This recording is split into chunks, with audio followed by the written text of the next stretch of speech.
विशेष करून लोणी बुद्रुक, पाथरे, धानोरे, दुर्गापूर, लोणी खुर्द आणि सद्गुरू नारायणगिरीजी महाराज गुरुकुल, लोहगाव, आमच्या चेसरे महाराजांचे सगळे विद्यार्थी, ज्यांनी सुंदर गायनानं आपल्या कार्यक्रमाचा प्रारंभ करून दिला, सुनीलजी महाराज पारे,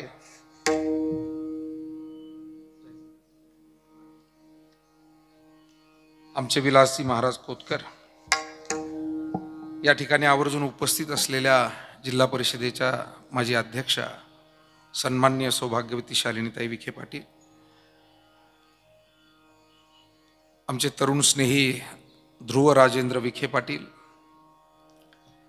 या कार्यक्रमाच्या निमित्तानं मृदंगाची साथ देणारे आपल्या सद्गुरू नारायणगिरी महाराज आश्रमातील गुणवान मृदंगाचार्य आमचे प्रसाद महाराज तरवडे, हार्मोनियमची सेवा देणारे भजनी मंडळातील जाणते मार्गदर्शक आमचे निंबाळकर सर, या कार्यक्रमाला ज्यांचं विशेष मार्गदर्शन या ठिकाणी लाभलेलं आहे आणि भजन कीर्तनाच्या माध्यमातून आपल्या भागामध्ये आणि आपल्या भागाच्या माध्यमातून सर्वदूर आता जे कीर्तन प्रवचनाच्या सेवेला जात असतात असे आपले भारतजी महाराज धावणे, हरिभक्तीपरायण बाळासाहेब महाराज, भजनी मंडळातील मार्गदर्शक आमचे सहकारी परशुराम महाराज विखे, सन्मान्य सुर्वे सर, भजनी मंडळातील आमचे विखे पाटील, मस्के पाटील, सोनवणे दादा आणि सर्व स्नेही मंडळी, कार्यक्रमाच्या निमित्तानं आवर्जून उपस्थित संपत अण्णा विखे पाटील, त्याचबरोबर सन्मान्य बंडू पाटील लगड, मच्छिंद्र आबा विखे, वरदविनायक सेवाधामाचे ज्येष्ठ मार्गदर्शक आमचे स्नेही श्री कचरू पाटील निर्मळ नाना, सेवाधामातील महत्वाची लिखाणाची आणि हिशेबाची जबाबदारी पाहणारे आमचे सहकारी भुसाळ साहेब, आमचे आदरणीय गुरुबंधू ससाने महाराज, या निमित्तानं आवर्जून उपस्थित आपल्या गावातील ज्येष्ठ मंडळींपैकी आमचे नंदू शेठजी राठी, कचरू नाना विखे, ज्ञानेश्वर पाटील विखे, ज्यांची सुंदर साऊंड सिस्टीम आहे ते आमचे सहकारी रविभाऊ चौधरी, त्याचबरोबर या कार्यालयाचे मालक आपले आहेर पाटील आणि सर्व उपस्थित आदरणीय स्नेही मंडळी, माता भगिनी, आपण सर्वजण आज कैलासवासी सौभाग्यवती मीनाताई दिगंबर विखे यांना श्रद्धांजली अर्पण करण्यासाठी उपस्थित आहोत. खरं तर मीनाताईंचं जाणं हे अकस्मात झालेलं आहे, फार वय झालं होतं असा अर्थ नाहीये, परंतु थोडं सांध्याचं दुखणं, त्याच्यातून दुखण्यातून आणखी काही आजारपण वाढतच गेलं आणि मागील वर्षी अचानकपणे त्यांना जावं लागलं. या कुटुंबावर दुःख कोसळलं. या दुःखातून सावरण्यासाठी आपण सर्वांनी वेळोवेळी अण्णा आणि त्यांच्या सगळ्या परिवाराला भेटून त्यांचं सांत्वन केलं. 10वा 13वा होऊन गेला महिने, प्रत्येक महिन्याला नैवेद्य पाणी शास्त्रानुसार सर्व कार्यक्रम झालेला आहे आणि आज वर्ष श्राद्धाचा हा कार्यक्रम या ठिकाणी संपन्न होतोय. खरं तर दिगंबर अण्णा, त्यांचे सर्व बंधू, 4 बंधू आणि 2 बहिणी असा सगळा त्यांचा परिवार, आणि घरातच त्यांना अध्यात्माचा वारसा लाभलेला होता. दिगंबर अण्णांचे वडील आप्पासाहेब पाटील हे धार्मिक व्यक्तिमत्व होतं, अतिशय आदर्श व्यक्तिमत्व होतं, आणि त्यामुळे आज या सगळ्या बंधूंना भेटताना, या परिवारात भेटताना आपल्याला या परिवाराची आध्यात्मिक आवड लक्षात येते. गेल्या अनेक वर्षामध्ये वरदविनायक सेवाधामाच्या माध्यमातून आपण सर्वजण सेवा करीत असताना तिथे सुद्धा आपल्यासारख्या अनेक स्नेही मंडळींचं जे सहकार्य लाभतं, त्यामध्ये दिगंबर अण्णा आणि त्यांच्या परिवाराचं सुद्धा अत्यंत चांगलं सहकार्य आपल्या सर्वांना त्या सेवेमध्ये लाभत असतं. आणि म्हणून अण्णांनी कृषी खात्यामध्ये नोकरी केली. वडिलांचा, आई वडिलांचा जो संस्कार अध्यात्माचा, माणुसकीचा, तोही त्यांनी सांभाळला. आणि या सगळ्या कामामध्ये मीनाताईंची त्यांना फार मोठी साथ मिळालेली आहे. त्याचं कारण शेवटी एकमेकाला सहकार्य असल्याशिवाय प्रपंचामध्ये कोणतंच कार्य घडत नाही. महिला मंडळ असेल, पुरुष मंडळ असेल, ज्येष्ठ घरातले असतील किंवा तरुण असतील, सर्वांना विचार विनिमयानं वाटचाल करावी लागते. आणि या सगळ्या गोष्टीमध्ये अण्णांच्या घरी कधी कुणी वारकरी आले, पाहुणे आले, तरी मला वाटतं मीनाताईंनी जीव घालण्याचा, पाहुणचार करण्याचा कधी कंटाळा केलेला नाही. आम्ही सुद्धा अनेक वेळा अण्णांकडे जाणं येणं घडलेलं आहे, मला तो अनुभव आहे. आणि म्हणून आज दुःखद अंतकरणानं संपूर्ण विखे पाटील परिवार आणि आप्तेष्ट नातेवाईक आपण सर्वजण त्यांची आठवणही करतोय आणि त्यांना ही श्रद्धांजली वाहतोय. खरं तर गेलेल्या व्यक्तीला कधी परत आणता आलेलं नाही, आणता येत नाही. नदीतलं पाणी एकदा वाहून गेलं की त्याला माघारी परत फिरवता येत नाही. आयुष्याचा हा प्रवाह सुद्धा सुरू आहे आणि तो पुढे पुढेच जाणार आहे. आयुष्य जात आहे पहा, काळ जपत से महा, स्वहिताचा घोर वाहा, ध्यानी रहा श्रीहरीच्या. संत महात्मे सावध करतात. एक एक दिवस, एक एक आठवडा, महिना आणि अनेक वर्ष आपल्या आयुष्यातले मागे पडत गेलेले आहे. आता उर्वरित आयुष्य जे आहे ते मृत्यूपर्यंतच जे काही आहे तेवढं शिल्लक आपल्याकडे आहे. ते किती आहे याचं गणित मात्र जगामध्ये अजून कोणालाही सांगता आलेलं नाही. कोणाला 100ही पूर्ण करता येईल, कोणाला 70-80 मध्ये जावं लागेल, कोणाला उमेदीतही जावं लागतं, तारुण्यातही जावं लागतं. खरं तर दुर्दैवी घटना घडू नये, परंतु त्या घडतच राहतात. आणि अनेक प्रकारची ही सुखदुःख तुमच्या आमच्या अवतीभोवती, तुमच्या आमच्या परिवारामध्ये सुद्धा घडत असतात. शेवटी त्याला विलाज नसतो. आयुष्य ही एक अशा पद्धतीची देणगी आहे की परमेश्वरानं ती ठरवून प्रत्येकाला दिलेली आहे. त्याच्या पलीकडे काही या जगामध्ये कोणाला राहता येत नाही. आलिया हकारा अवघे नासे, तुकोबाराय म्हणतात, क्षणभंगू रहा तेथील पसारा, आणि आलिया हकारा अवघे नासे. हा किती पसारा आणि कितीही व्याप ताप आपला असला, पण हा सगळा क्षणिकच ठरतो. बोलावणं आलं की जावं लागतं. मग जीवनामध्ये नेमकं साध्य काय, सार्थक कशाचं? तर जीवनामध्ये मिळालेला जो जगण्यासाठीचा काळ आहे तो आपण कसा घालवला याच्यावरती आपल्या आयुष्याचा इतिहास निर्माण होत असतो.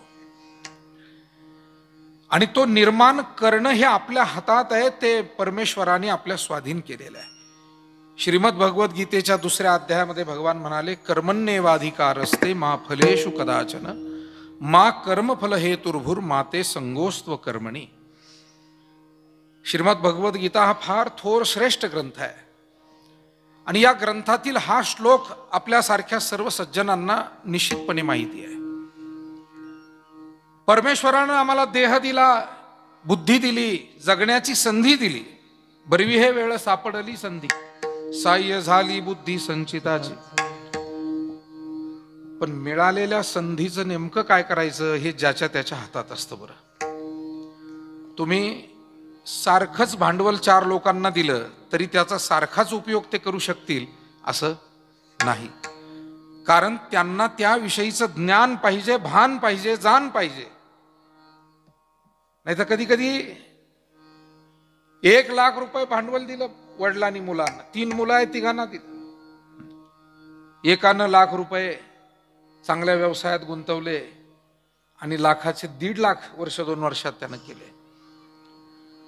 दुसऱ्याला भीती वाटत होती, मी जर कशात गुंतवले आणि जर त्याचा तोटा झाला तर, त्यानं ₹1,00,000 तसेच सांभाळून ठेवले. आणि तिसऱ्यानं वर्षभरात मोडून मोडून खुडून खाल्ले. म्हणजे अशा प्रकारे समाजामध्ये वेगवेगळ्या विचारधारा लोकांमध्ये असतात. मला वाटतं हे जसं रुपये पैशाचं भांडवल, तसं हे आयुष्याचं भांडवल किती अनमोल परमेश्वरानं आम्हाला दिलं. पण या आयुष्यरूपी भांडवलामध्ये सुद्धा आम्ही सगळेच जण काहीतरी कमावतो का, मिळवतो का? मला वाटतं आपल्यासारखे बहुतांशी सज्जन स्त्री पुरुष जीवनामध्ये काही पुण्य, सत्कर्म, सेवा करत असतात आणि तीच खरी या आयुष्याची मिळकत असते. आणि म्हणून या जगामध्ये माणसाला मिळालेलं जे आयुष्य आहे ही फार मोठी संधी आहे. पण तुकाराम महाराजांच्या असं लक्षात आलं या आयुष्याकडे बरेच जण उदासीनतेनं पाहतात. काहींना त्याचं गांभीर्यही नाही. म्हणजे एखादी अनमोल गोष्ट असावी, पण जर परिचयच नसेल तर माणसं त्याचा वापर काही नीट करत नाही.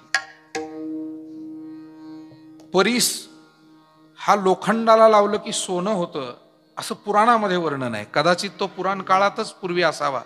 आज काही परीस कुठे पाहायला मिळत नाही. कल्पतरूचं झाड नाही, परीस नाही, चिंतामणी नाही, कामधेनू नाही. पण या काही कल्पना पुराणांमध्ये आपल्या समोर ठेवलेल्या. तर परीसानं काय होतं? लोखंडाला लावलं की त्याचं सोनं होतं. पण तो परीस जाणत्याला सापडला तर नेणत्या माणसाला सापडून काय? ज्ञानेश्वर महाराजांनी ज्ञानेश्वरीमध्ये एक उदाहरण दिलं. रानामध्ये शेळ्या मेंढ्या चारणारा एक सामान्य शेतकरी माणूस, त्याला असा एक विशिष्ट गुळगुळीत दगड तो सापडला. तो होता परीस, पण त्याला माहित नव्हतं. त्याला वाटलं काहीतरी वेगळा आहे हा खडा, आणि म्हणून त्यानं तो घेतला आणि छान दोरीचा अशी गुंफण तयार केली आणि आपल्या आवडत्या शेळीच्या गळ्यामध्ये तो बांधून दिला. आता काय परीस आहे, या परीसानं सोनं निर्माण होऊ शकतं, केवढं मोठं भाग्य आहे त्याचं. पण परिचय नसल्यामुळे त्यानं फक्त शेळीच्या गळ्यात बांधला. ज्ञानेश्वर महाराज दृष्टांत पुढे सांगतात. पुढे आणखी 4-2 दिवसानं त्याला शेळ्या मेंढ्या चारत असताना त्या शेतकरी माणसाला एक गारगोट सापडली. पण ती गारगोट चमकत होती, सूर्याची किरण त्यावर पडलेली होती आणि ती चमकत होती. त्याला असं वाटलं की परवा जो काही खडा आपल्याला सापडला त्याच्यापेक्षा हा चमकदार खडा आहे. मग त्यानं तो खडा त्या दोरीचे जे काही त्यानं विण केलेली होती त्याच्यातून काढून घेतला. तो काल परवा सापडलेला खडा काढला, फेकून दिला आणि त्यानं ती गारगोट त्यामध्ये बांधली. तोडीला परिसू बांधिला गळा, शुक्तिका लाभे विठाला.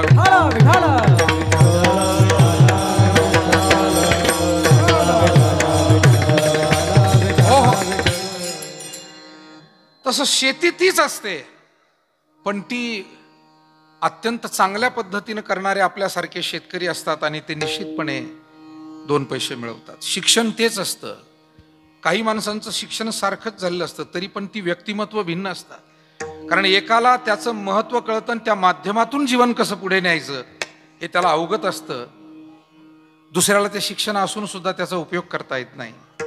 मला असं वाटतं आयुष्यामध्ये आपल्याला नेमकं हे आयुष्य कशासाठी मिळालंय हे एकदा कळालं की मग आयुष्यात काय करायचं याविषयी आपल्या अंतःकरणामध्ये ती प्रवृत्ती निर्माण होईल. संत महात्म्यांनी समजावून सांगितलं की हा नरदेह जो मिळालाय तो या जन्म मृत्यूच्या दुःखातून भयातून मुक्त होण्यासाठी, काही काळ जगून इथे कीर्ती स्थापित करण्यासाठी आणि परलोकी गेल्यानंतर सद्गती प्राप्त करण्यासाठी हा मनुष्य देह आहे. तुका म्हणे जन्म आल्याचे सार्थक, विठ्ठलची एक देखील या बरवे झाले आलो या जन्माचे, बरवे झाले आलो या हा जोडे जोडे मनुष्य देहाचे, जोडे जोडीले मनुष्य देहाचे,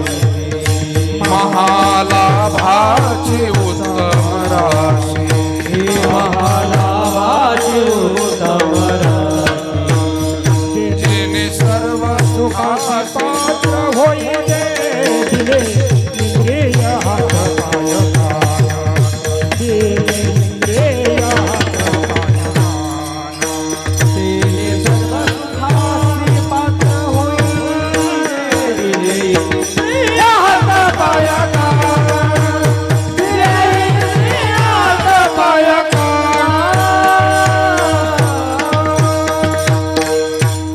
बरवे झाले आलो या जन्मासी. तुकाराम महाराज देवाजवळ समाधान व्यक्त करतात. देवा, किती छान झालं, आमच्या जीवनात हा केवढा सुंदर योग आलाय. आम्ही या मनुष्य देहामध्ये आलो.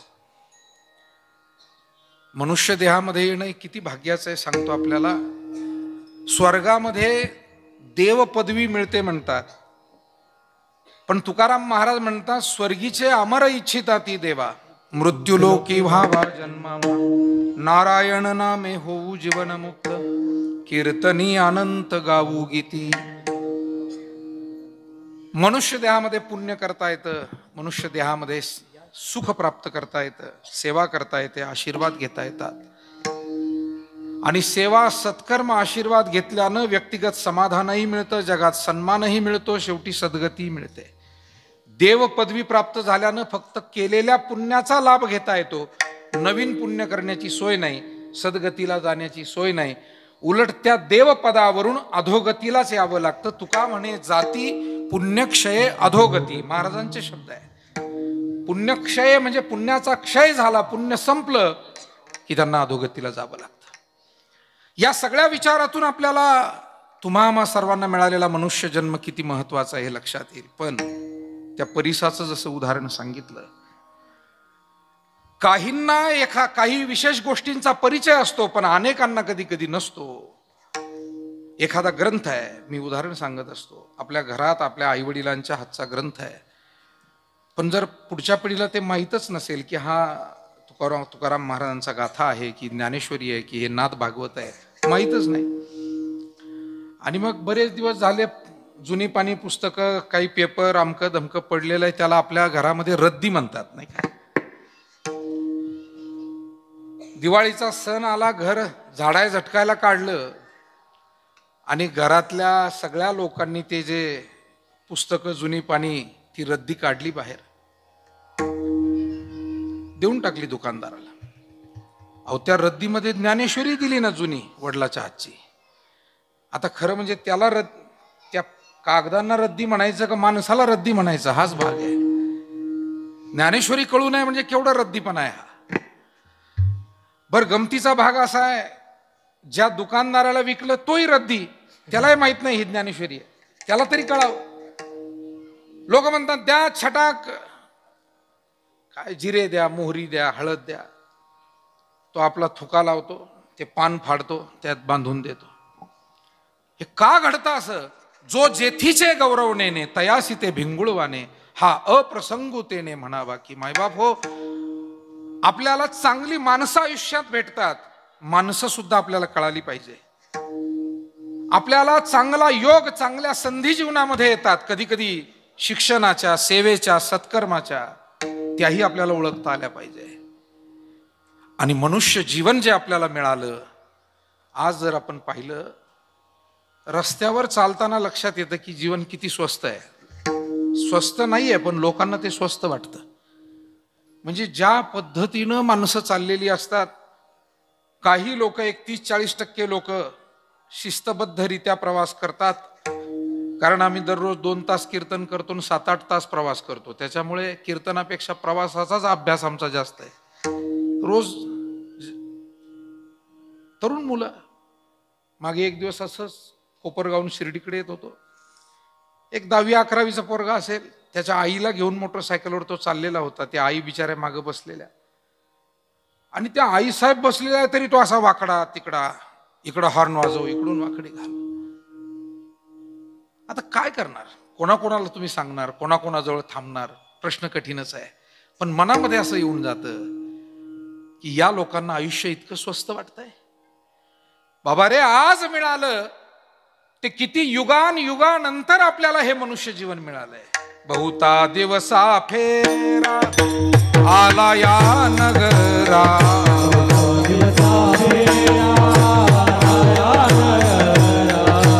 बहुता दिवसा फेरा आला या नगरा,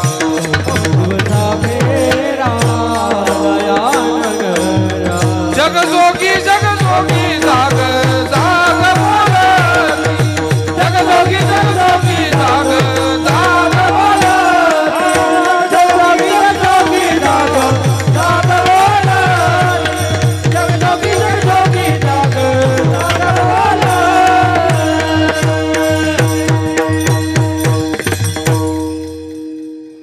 पोराव माग म्हणत जा रे, नाही तर काय शरीरच थकल, आपल्या वाणीला काही पुण्य झालं पाहिजे. मोलानं उभा केल्यासारखं नाही करायचं. सगळ्यांनी काय करायचं, आपल्याला जे जे निदान म्हणता येईल याच्यातूनच प्रगती होते.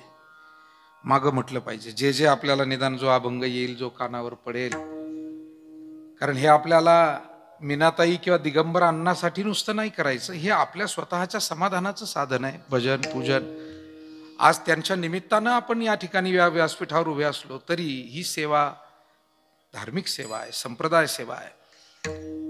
आणि म्हणून वेळ सत्कारणी लावायचा हा सुद्धा एक भागच आहे. नाही तर 2 तास उभं राहिला आणि एक अभंग सुद्धा मुखानं म्हणला नाही बा, काय उपयोग आहे?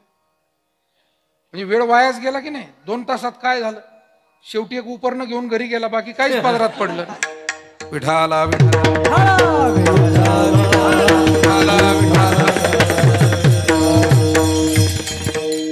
पुण्य तर झालं पाहिजे. आपल्या वाणीला पुण्य केव्हा होईल? घेई घेई माझे वाचे गोड नाम विठ्ठल. कानांना पुण्य श्रवणानं होईल, मनाला पुण्य चिंतनानं होईल, हातांना पुण्य सेवेनं होईल, पायाला पुण्य त्या परमेश्वराकडे आपण जर चालत दर्शनाला गेलो तेवढ्यानं होईल. आणि म्हणून मानवी जीवन हे अनमोल आहे. तुकाराम महाराजांच्या लक्षात आलं, लोकांना मिळालंय परंतु त्याचा अर्थ उमजेन असा झालेला आहे. स्वस्त वाटतंय जीवन, काय करावं या जीवनात त्यांना समजत नाही.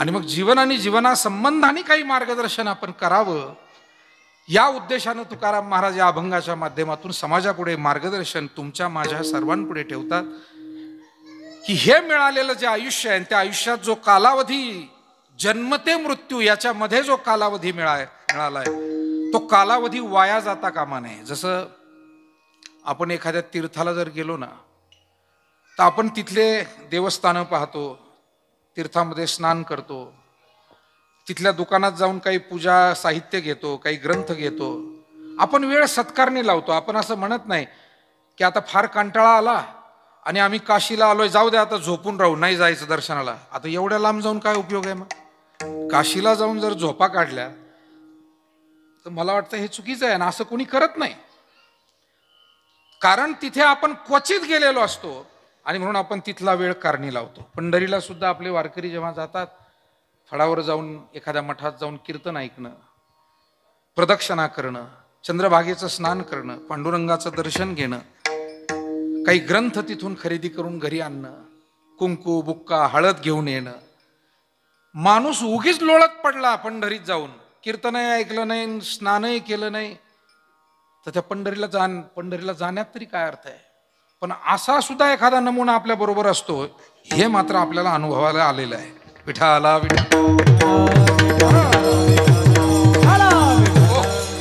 ससाने महाराज आपण सगळे जातोच, दिंडीला जातो, मध्ये जातो, पण असा नमुना एखाद्या तो म्हणतो तुम्ही जा आंघोळीला चंद्रभागेवर, मला लय कंटाळा आला, दर्शनाला नाही लय गर्दी, आता माझ्याच्यानं काही उभं राहता यायचं नाही. प्रदक्षिणा, तो म्हणतो प्रदक्षिणा काय, इथंच आपल्या अंगाभोवती घालीन लोटांगण वंदन चरण झाली प्रदक्षिणा. जेवायला चांगलं हॉटेल पहा म्हणतो, जेवायला चांगलं हॉटेल. त्या बाबतीमध्ये माणसं तत्पर असतात आणि सेवेच्या बाबतीमध्ये मात्र आपल्यातला कुणीतरी एखादा मित्र तरी आपल्याला त्या ग्रुपमध्ये असा सापडतच असतो की ज्याला या सगळ्या सेवेविषयी तो उदासीन असतो. पण मला वाटतं इतक्या दूर क्वचित आपल्याला जाणं घडतं. आपण लाभ घेतला पाहिजे तिथला दर्शनाचा, तिथल्या सेवेचा, ते सगळं तीर्थक्षेत्र पाहण्याचा सुद्धा एक लाभ असतो ना. हरिद्वारला जर आपण गेलो तर त्या घाटावर नुसतं गंगामाईकडे पाहत बसलो तरी सुद्धा ते दर्शन कितीतरी समाधान देणार. काशीला हरिद्वारला आरती म्हणजे स्वर्गीय सुख त्या आरतीच्या वेळी आपल्याला मिळतं. या गोष्टी पाहिल्या पाहिजे. मुद्दा इतकाच आहे की तुकाराम महाराजांच्या लक्षात आलं, आयुष्य मिळालंय खरं, पण या आयुष्याचं नेमकं काय करावं यांना माहित नाही. हा कालावधी जो मिळालाय, महाराज म्हणतात हा कालावधी व्यर्थ जाऊ नका, तो सार्थ ठरवा. अभंगाचं पहिलं चरण. काळ सारा वाचिंत, काळ सारा वाचिंत, एकांत वासी गंगा स्नान, एकांत वासी गंगा स्नान, ओ देवाचा देवाचा पूजन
मार्गदर्शन तुकोबारायांनी केलं. काळ सारावा चिंतने एकांतवासी गंगा स्नाने.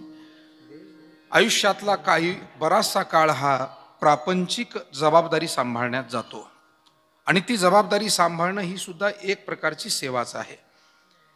आपले संत प्रपंच आणि परमार्थ वेगळा असं म्हणत नाही. ते म्हणतात आपली वृत्ती जर पवित्र झाली, आपल्या अंतःकरणात सद्भावना जर असतील तर केलेला प्रपंच सुद्धा परमार्थच होतो. धन्य पुण्यरूप कैसा झाला संसार, देव आणि भक्त दुजा नाही विचार.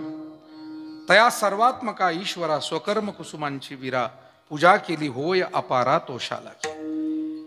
स्वामी काज गुरु भक्ती पितृवचन सेवापती, हेची विष्णूची महापूजा, अनुभव नाही तुझा. ज्ञानोबा तुकोबारायांचं मत इथे एक आपल्याला दिसतं. वेगळ्या शब्दांमध्ये बोललेला असला अर्थ तोच आहे की आपल्या वाट्याला आलेली कर्तव्य कर्म हीच भगवंताची पूजा आहे. आणि म्हणून अनेक ठिकाणी एक छोटा पण फार आशयपूर्ण असा सुविचार लिहिलेला असतो, कर्म ही पूजा आहे. कर्म हीच काय असते.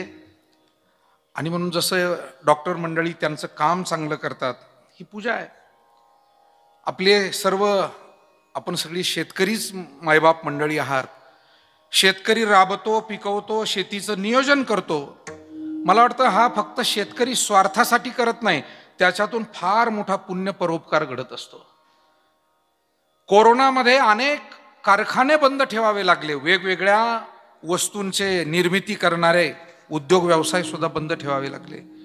पण जर शेती बंद ठेवावी लागली असती तर, अशी जर वेळ आली असती की जगातली शेतीच बंद ठेवायची, मला असं वाटतं जग राहीलच कसं. म्हणून कोणताही प्रोजेक्ट बंद पडू शकतो, परत चालू होऊ शकतो, ती घडामोड चालू राहील. पण जेव्हापासून माणूस जन्माला आलाय, त्याला अन्न खायला लागतंय, तेव्हापासून शेती ही एक क्षणभर, एक मिनिटभर, एक महिनाभर, एक वर्षभरही कधी थांबलेली नाही. सातत्यानं शेतकरी राबतोय, त्याचं कर्म करतोय. मला सांगा याच्यापेक्षा मोठी पूजा आणखी कोणती आहे. म्हणून शिक्षकाच्या वाट्याला आलेलं काम, सैनिकाच्या वाट्याला आलेलं काम, शास्त्रज्ञाच्या वाट्याला आलेलं काम, अधिकाऱ्याच्या वाट्याला आलेलं, कर्मचाऱ्याच्या वाट्याला आलेलं, वेगवेगळ्या सेवा कार्यामध्ये सेवा देणाऱ्या लोकांच्या वाट्याला आलेलं काम, इमाने द्वारे आपण करणं, ते मन लावून करणं, परहित बुद्धीनं करणं, म्हणजे दुसऱ्याचं हितही त्यातून साधलं जावं अशा बुद्धीनं ते करणं, ते काम हा सुद्धा काय धर्म आहे. ते काम ही एक पूजा आहे. आणि म्हणून आयुष्य सत्कारणी लावायचंय तर पहिलं प्रपंचातून वाट्याला आलेलं आपलं काम, तेही आपण प्रामाणिकपणे करत राहावं, हा संदेश आपल्याला आपले धर्मग्रंथ देतात. दुसरी गोष्ट, त्या प्रापंचिक सगळ्या कामातून, व्यापातून काही वेळ काढून आपण चिंतनही करावं. कारण चिंतन करण्याची पात्रता, तशी सोय फक्त माणसाकडेच आहे. स्त्री पुरुष म्हणून आपण जे जन्माला आलो, आपल्याला बुद्धी दिली, विचार दिलाय देवाने, आणि त्या बुद्धीमध्ये सत विवेक बुद्धी, सत्य असत्याला वेगळं करणारी, त्याचं निरीक्षण परीक्षण करणारी बुद्धी, ती फक्त माणसाकडे आहे. योग्य अयोग्याचं चिंतन करणारी. आणि म्हणून ते चिंतन माणसानं करावं. या जगात पुण्य रूप काय, पापरूप काय, शास्त्रोक्त काय, शास्त्रबाह्य काय, मानवतेला धरून काय, अमानवीय कृती कोणत्या. मला असं वाटतं हा सगळा चिंतनाचा विषय आहे. आणि आपल्यासारखी सज्जन माणसं चिंतन करत जीवन जगतात, म्हणूनच सत्कर्म हातातून घडतात. जी माणसं चिंतन करत नाही ते काहीही करून बसतात, चिंतनाशिवाय निर्णय जे घेतात. म्हणून मला 2-3 प्रकार इथे करता येते. काही माणसं असे आहे की ते बुद्धीचा वापरच करत नाही, बऱ्यासाठी नाही, वाईटासाठी नाही, बुद्धीला गंज येणं म्हणतात, नाही का. दुसरे काही असे आहे की बुद्धीचा वापर करतात पण वाईटासाठी करतात. तिसरे असे आहेत जे वाईट आहे ते टाळून चांगलं काय करता येईल त्यासाठी त्या बुद्धीचा उपयोग करतात. आता एक वर्ग असा आहे की बुद्धी वापरायचीच नाही, ठरवलेलंच असतं की काय त्याच्या वाचून काय पडलेलं असतं, नाही का. बुद्धी कशाला वापरायची.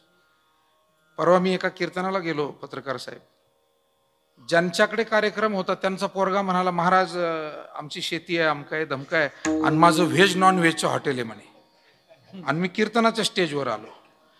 म्हणलं अनेकांचे हॉटेल असतात, पण हे सांगायची गरज होती का कीर्तनाच्या व्यासपीठावर?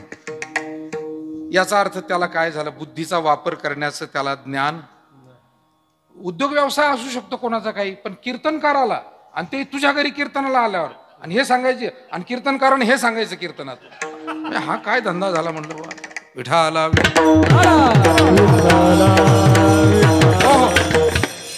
तेव्हा माणसं फक्त शिकली म्हणजे शहाणी होत नाही, त्यांच्यामध्ये सुजाणता यावी लागते, की आपण कोणाशी संवाद, पाहुण्यांशी बोलताना कसं बोलावं, वडीलधाऱ्यांशी कसं बोलावं, माय भगिनींशी कसं बोलावं, लहानांशी कसं बोलावं, आणि कोणत्या वेळी काय बोलावं, समारंभात कोणता आहे त्या कोणत्या प्रसंगात काय बोलावं.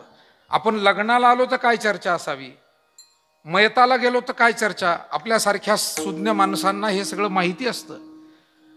बऱ्याच आजच्या उच्च शिक्षित लोकांना हे माहिती नसतं, त्यांचा ताळमेळ उगतो, ते कुठं काही म्हणतात. एक जरा लग्नात आशीर्वाद द्यायला लावले, तो म्हणला भावपूर्ण श्रद्धांजली वाहतो. ताळमेळ हुकला. विनोदाचा भाग सोडा, परंतु काही माणसं बुद्धीचा वापर करतच नाही. म्हणजे आम्हाला लहानपणी शाळेत धडा होता शेख चिल्ली नावाच्या माणसाचा. शेख चिल्ली बडा मूर्ख था, जिस डाली पर बैठा था उसी को काट रहा था. सुर्वे सर, निंबाळकर सर, तुम्ही शिकवलेलं असेल. ज्या फांदीवर बसला त्याच फांदीला मागे तोडत होता.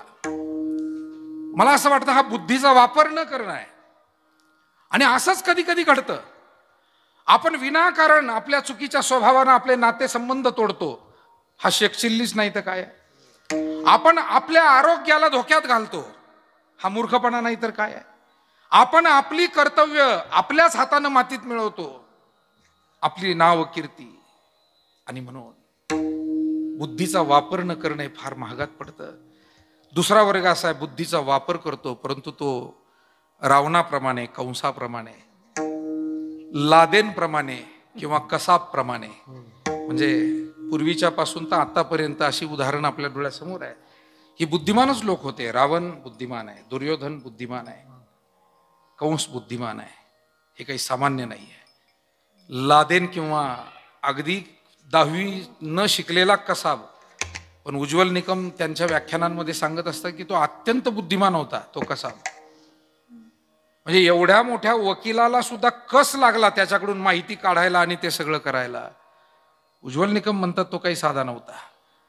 पण बुद्धीचा वापर काय केला तर पाकिस्तानातून भारतात आला. भारतात येऊन निरपराध लोकांवरती त्यानं त्याच्या 10 सहकाऱ्यांनी गोळ्या घातल्या आणि शेकडो लोकांना मारलं. अनेक पोलीस दलातले आमचे अधिकारी गेले, कर्मचारी गेले, सामान्य माणसं गेली. एखादी आई लेकराला सोडून गेली, एखादा घरातला करता बाप गेला. हे पाप केलं त्यानं आणि ती बुद्धी त्या पापासाठी वापरली. म्हणून बुद्धी दिली देवानं, पण ती तशीच पडून राहू देऊ नये. ती वाईट गोष्टींमध्ये सुद्धा वापरू नये, तर ती चांगल्या चिंतनात वापरावी. का? बुद्धीचे वैभव, बुद्धीचे वैभव, अन्न नाही दुधे, अन्न नाही दुधे, अन्न नाही दुधे. बुद्धीचे वैभव, बुद्धीचे वैभव, बुद्धीचे वैभव, अन्य नाही तुझे, अन्य नाही तुझे, अन्य नाही तुझे. बुद्धीचे वैभव, एका संगती एका केशराज सकळाती. हरी मुखे म्हणा, हरी मुखे म्हणा, हरी मुखे म्हणा, हरी मुखे म्हणा, हरी मुखे म्हणा, हरी मुखे म्हणा, हरी मुखे म्हणा, हरी मुखे म्हणा, हरी मुखे म्हणा, हरी मुखे म्हणा, हरी मुखे म्हणा. हरी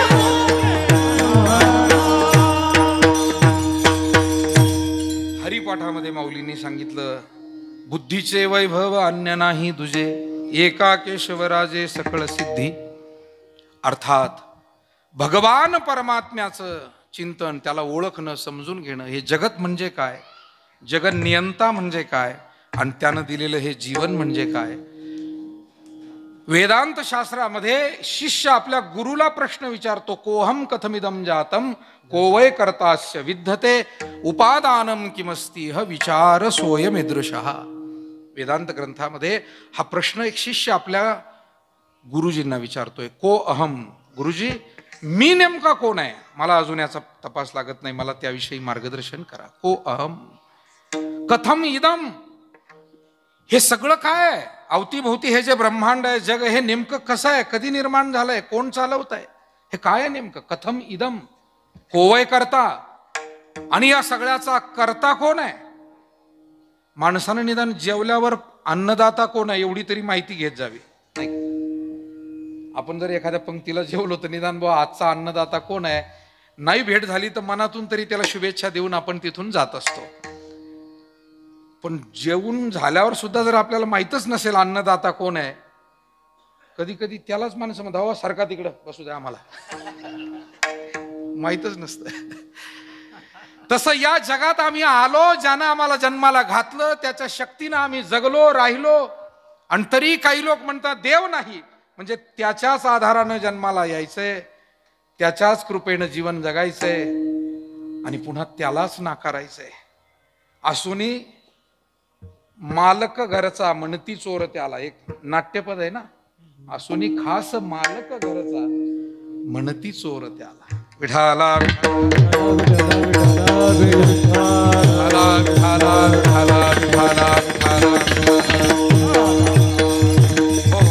जेने हा जीव दिला दान, जेने हा जीव दिला दान, दयाचे करीन चिंतन,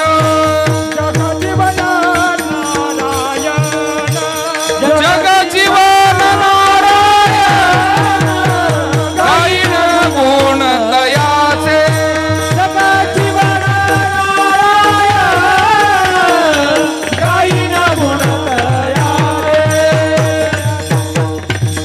जेने हा जीव दिला दान, तयाचे करीन चिंतन. का त्याचं चिंतन करायचंय, त्यानं जीवदान दिला. मगाशी एक द्रौपदी येऊन गेले एका प्रमाणाच्या वेळेला, दिली इंद्रिय हातपाय कान, डोळे मुख बोलाया वचन. त्यानं इंद्रिय दिले, देह दिला जगण्यासाठी. केली निर्माण 14 ही भुवने, गगन चंद्र मेघ सूर्य तारांगणे हो, हे सगळं माणसाच्या सोयीसाठी जे निर्माण करून ठेवलं, म्हणून कोवय करता.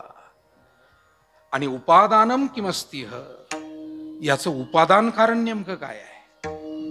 कारणाचे काही प्रकार आता त्या वेदांतात मी शिरत नाही, निमित्त कारण, उपादान कारण वगैरे.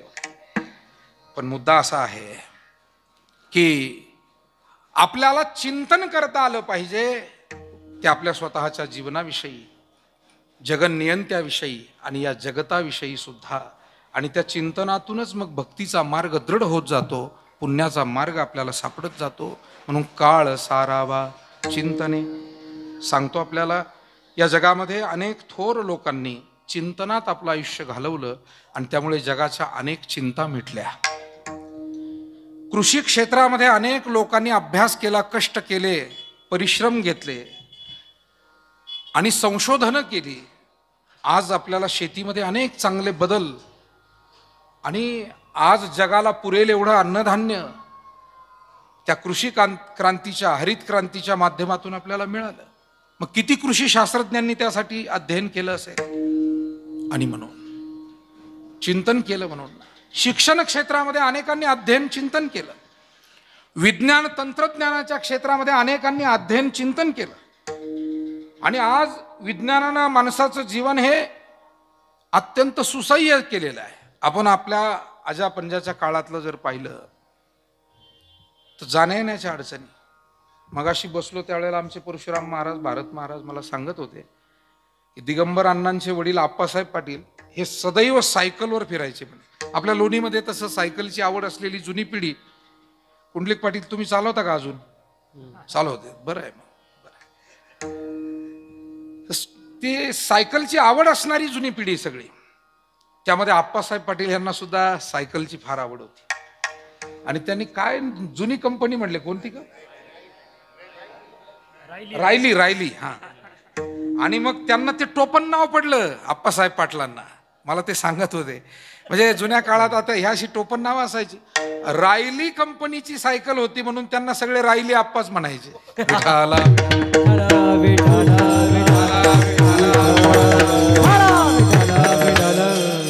आणि सायकलवर एवढं प्रेम होतं म्हणे त्यांचं, सायकल नुसती पुसत नव्हते, त्या स्पोक सुद्धा पुसून काढायचे. मी सांगतो आपल्याला, काहीतरी शिस्त जीवनाला ज्यांच्या आहे ना, ते स्वतः चांगलं जीवन जगू शकतात, पुढच्या पिढीलाही घडवू शकतात. म्हणून आज दिगंबर अण्णा त्यांचे भाऊ या कुटुंबाला घडवण्याचं काम आप्पासाहेब पाटलांनी त्यावेळेला केलं.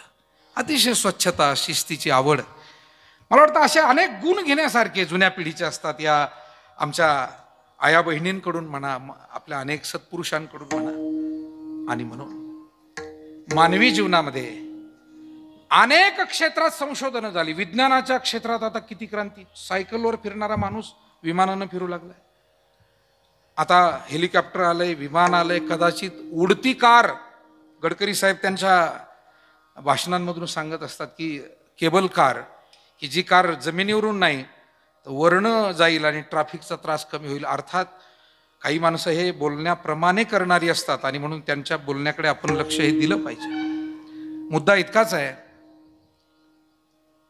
की काहीतरी चिंतन केलं, मंथन केलं म्हणून दिवस बदलले. आपल्या याच भूमीनं सहकाराचा मूळ मंत्र हा देशाला आणि जगाला दिला.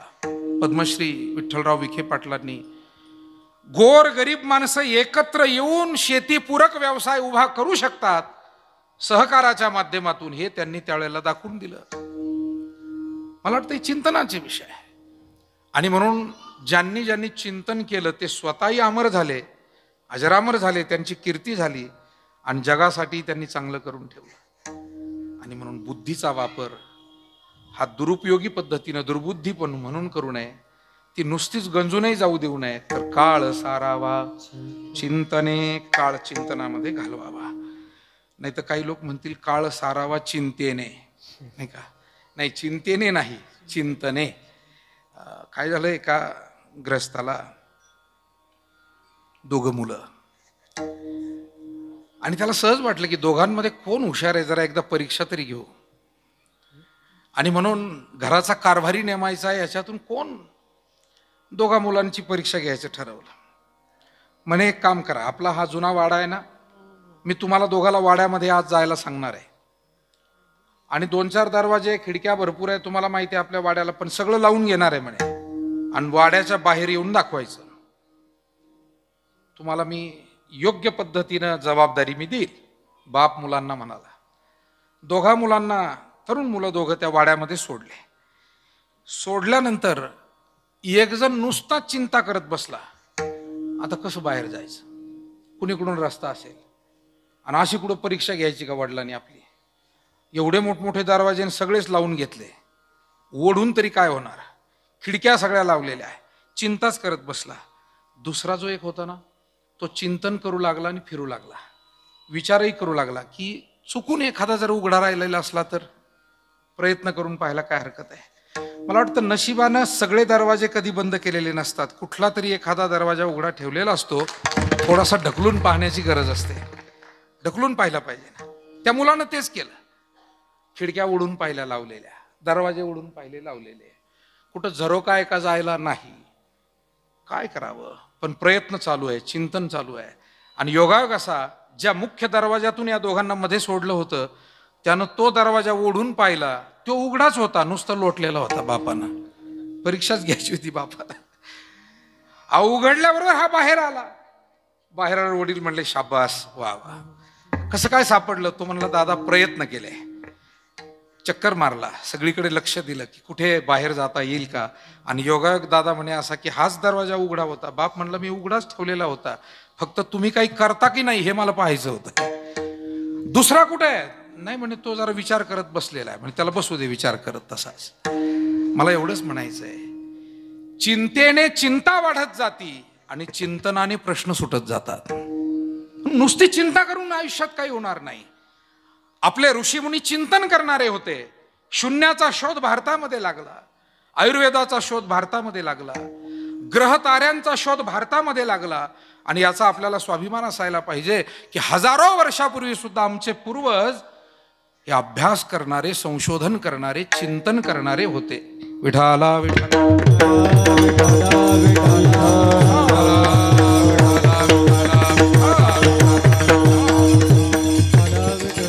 काळ सारावा चिंतने, एकांतवासी मनुष्यानं चिंतनालाही काही वेळ द्यावा आणि काही अवकाश स्वतःच्या कुटुंबासाठी स्वतःसाठी ठेवावा. आज अगदी सामान्य माणसाचं जीवन सुद्धा धावपळीचं आहे. मोठ्या माणसांच्या जबाबदाऱ्या तर खूपच मोठ्या आहे, पण तरी सुद्धा शहाणी सुरती माणसं हे वेळ काढतच असतात आपल्यासाठी, आपल्या आरोग्यासाठी, आपल्या स्वतःच्या कुटुंबाच्या काही सुखासाठी. आणि तो वेळ आपण काढणं फार महत्वाचं आहे. म्हणून एकांतवास म्हटलंय. आज असं आहे, माणसाचा जगाशी संवाद होतोय पण माणसाचा घरच्याशी संवाद होत नाही. आणि त्याही पुढे जाऊन सांगू का, ज्या माणसाचा जगभर संवाद होतो, आज इंटरनेटवर आपली शिकणारी जी मुलं आहे, पिढी आहे, जगभर संवाद आहे, पण कधी कधी घरच्याशी संवाद नाही आणि कधी कधी स्वतःशीच संवाद नाही. मला वाटतं कधीतरी आपल्याला आपल्याशी बोलायला वेळ मिळणं ते खरं चिंतन आहे. बरं, तुका म्हणे होय मनाशी संवाद, आपुलाची वाद आपणा, आपुलाची वाद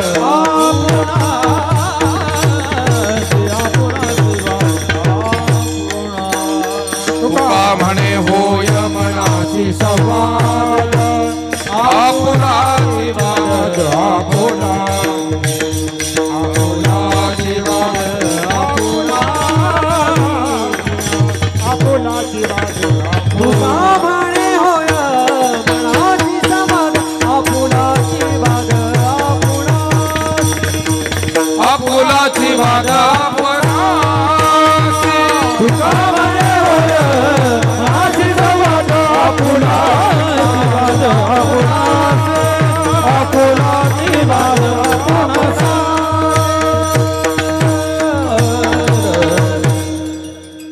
वेळ दिला की प्रश्न सुटतात ना.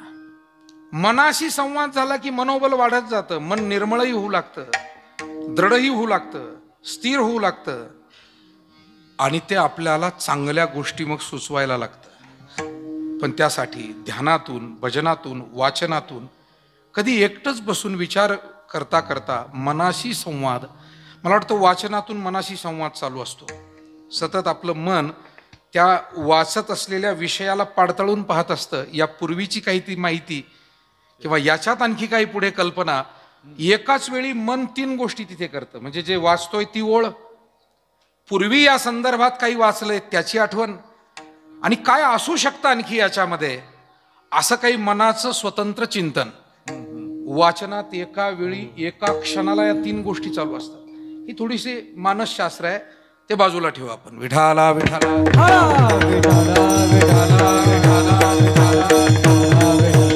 पण हा मनाशी संवाद होऊ लागला की मन बळकट होतं, स्थिर होतं, शुद्ध होतं.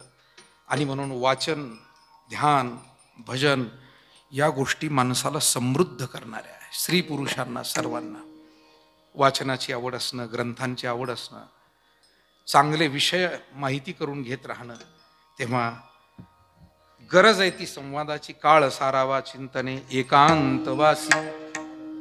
तीर्थयात्राही कराव्या, देवदर्शनही करावं. गंगा स्नाने या शब्दात माणसानं थोडंफार फिरावं. त्याच्यात मग पर्यटन आलं, देशाटन आलं, तीर्थयात्रा आली. या एक सूत्रात्मक शब्द असतात कविता किंवा अभंगांमध्ये, तिथे पसाऱ्यानं बोलता येत नाही, सूत्रात्मक बोलावं लागतं. आणि त्या सूत्रामध्ये अनेक अर्थ सामावलेला असतो. या एकेका शब्दामध्ये मोठा अर्थ आहे. गंगा स्नाने, देवाच्या पूजने, प्रदक्षिणा, अशा सात्विक कामामध्ये, धार्मिक कामामध्ये, सामाजिक सेवेमध्ये, स्वतःच्या उन्नतीमध्ये अशा पद्धतीनं आपण काळ घालवावा. आणि अशा चांगल्या पद्धतीनं काळ घालवण्यासाठी आपल्याला जे शरीर मिळालंय, मृत्यूपर्यंत आपण जगणारच आहोत, पण सुदृढ जगण्यासाठी आरोग्यही सांभाळावं.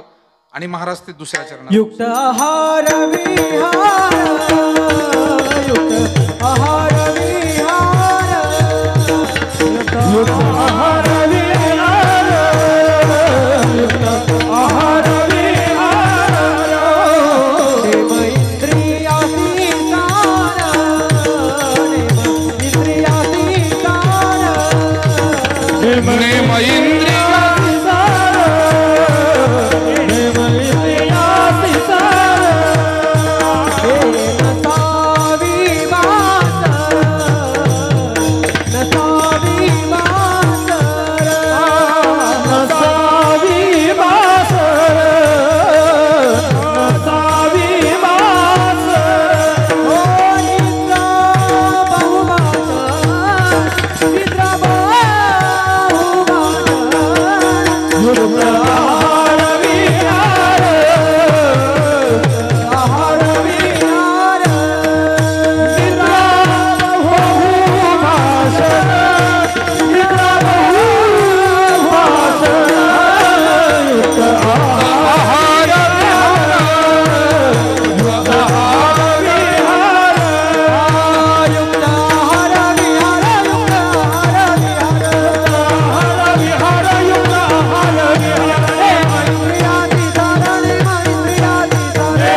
रखुमाई